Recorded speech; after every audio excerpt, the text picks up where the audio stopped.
Good afternoon, ladies and gentlemen. This is Gabriel, aka the Renaissance Man. This is my DIY table saw. My Ryobi died on me, so I had to do something. So I went on ahead and built myself one. This is the second one that I have built. Now these rails will be used for my table saw fence, which will be built on Thursday.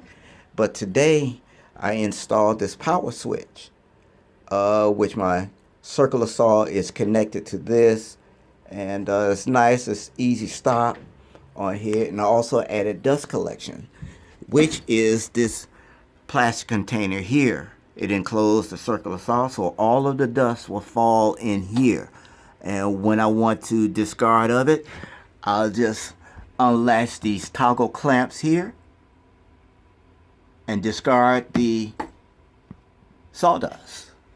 It is simple construction, but yeah, I kind of like it. Now I'm gonna have a rail in the front and a rail in the back. All right, let me know what you think.